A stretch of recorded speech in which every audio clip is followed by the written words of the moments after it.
El día de hoy vamos a conocer un poco sobre la historia de la educación en nuestro país.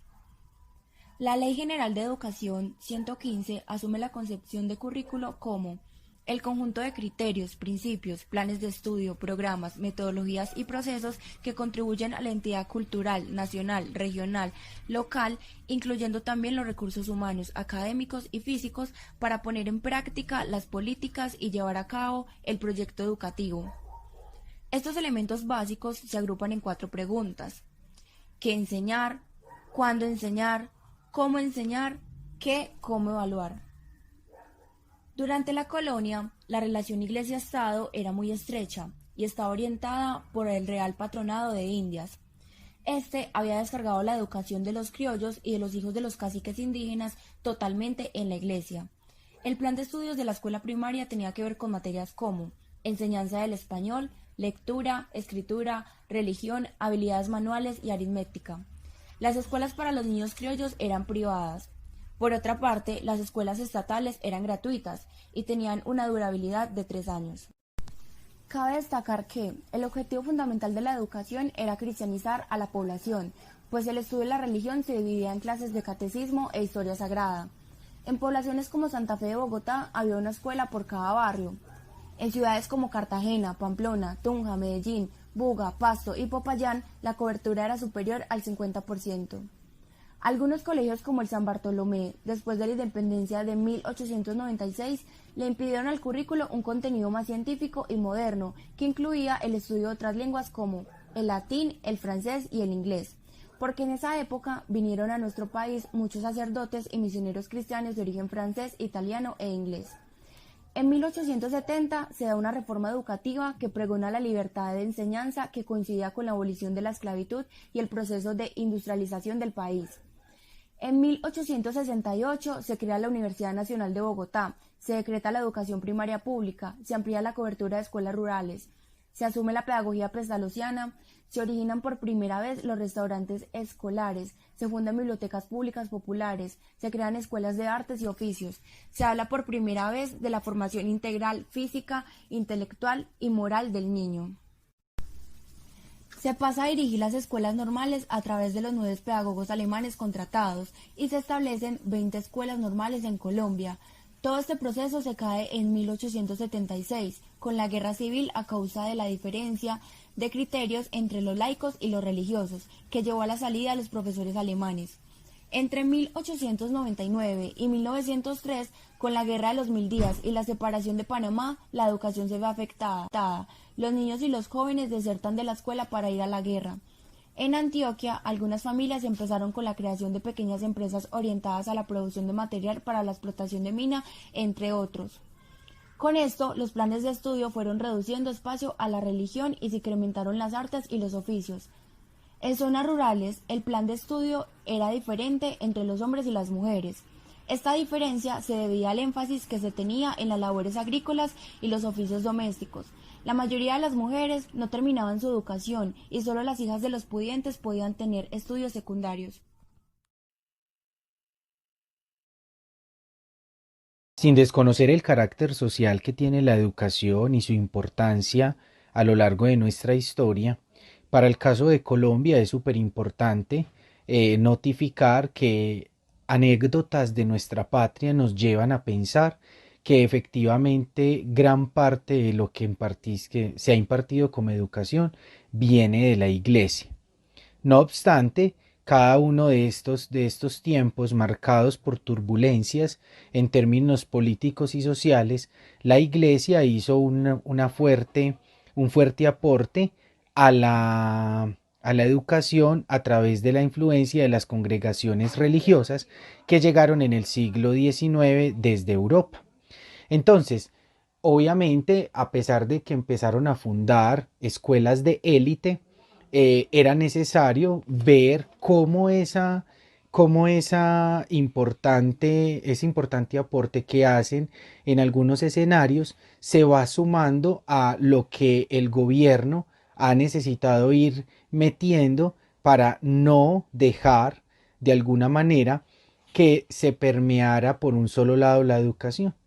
Por eso, sin el aporte de la iglesia sería muy poco probable hablar de una influencia en términos de educación, sobre todo en el incentivo a que se formaran nuevos maestros que dieran cuenta de otros estilos y que propiamente dieran un espacio adicional para que no solo la Iglesia Católica, sino también la inversión social, la política, la moral, los temas sociales se vieran sumergidos en la educación.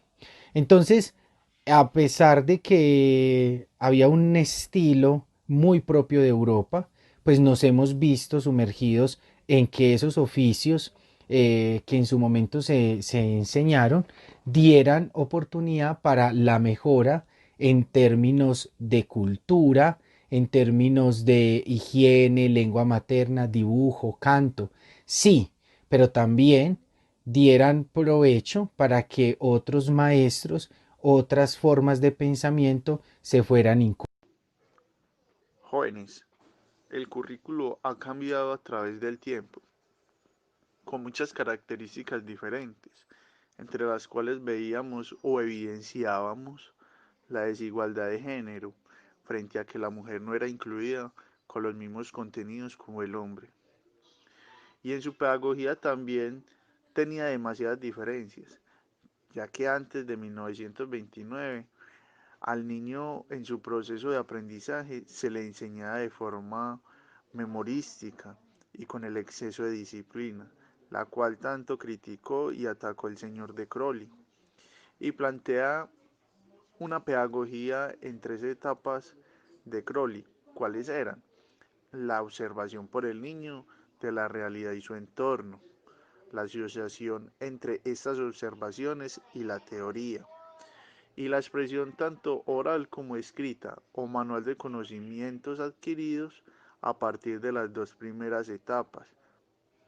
Esta pedagogía la adoptó el país en 1936.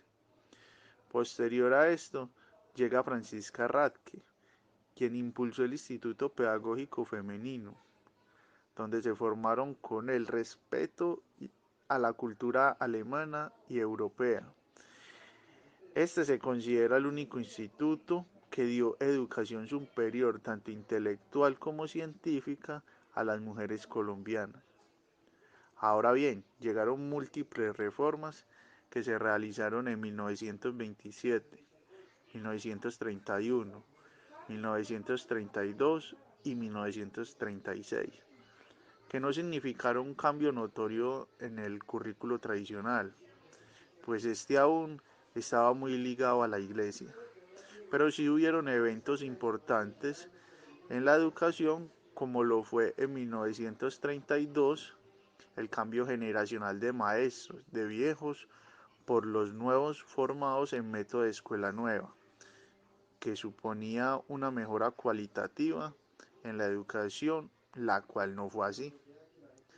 Por otra parte, otra situación que se presentó fue la creación de Facultad de Educación anexa a la Universidad Nacional, en la cual se vieron varias especialidades en pedagogía, historia, biología, filosofía, entre otras. Quizás una de las mejores situaciones que se presentaron en este tiempo fue en 1934, cuando el Ministerio de Educación convoca a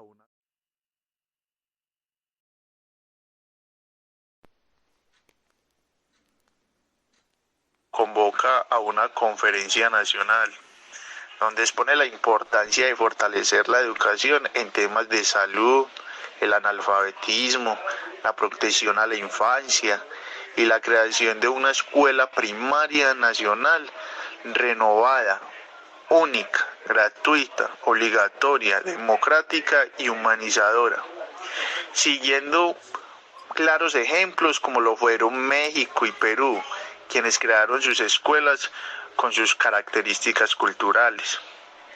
La educación dio un salto importante con el gobierno de López Pumarejo, donde las clases medias se formaron en contadores, administradores, aviadores y sobre todo una de las partes más importantes que sucedió en este gobierno fue una educación técnica y científica en todos los niveles, donde se incluye a la mujer a la misma medida de los hombres.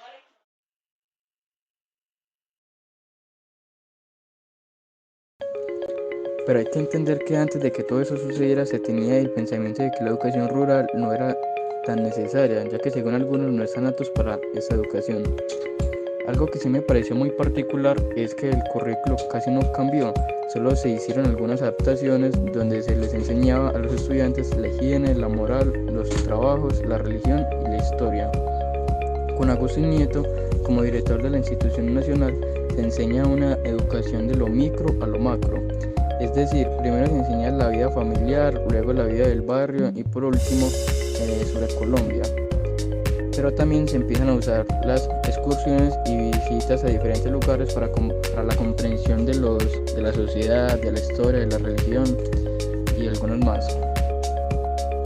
Todo esto con el fin de generar patriotismo en los estudiantes con la ayuda de canciones, poemas que narraban hechos sucedidos dentro del país. En los años 50, la educación rural empieza a dar lectura, escritura, cálculo, religión, jardinería, todo esto con una duración de 2 años, y en lo urbano tenían una duración de 5, ya que en esta parte se daban lo mismo que en la rural, pero se le agregaba otras materias como serían gramática, ortografía, canto, entre otras. Pero eso solo denota la gran brecha que hay entre lo rural y lo urbano. Pero ya hay un gran cambio que se da en los años 70, ya que antes del currículo era por objetivos y ahora pasa a ser currículo por procesos, y por eso se empiezan a relacionar con los conceptos de la cultura. Es así que el maestro pasa a ser diseñador de su propio currículo, ligado a un proceso de formación permanente, y se ve potenciado gracias a la educación superior, el aumento de facultades de educación, y así el maestro empieza a tener una autonomía, lo cual es muy importante ya que anteriormente no se tenía. Como reflexión el texto nos invita a preguntarnos por el currículo, no solamente por simplemente el hecho del currículo, sino que el currículo actual, si realmente es un currículo abierto, dinámico y flexible, ya que está regido por una estructura que nos lleva a responder objetos fijos ya establecidos. Muchas gracias.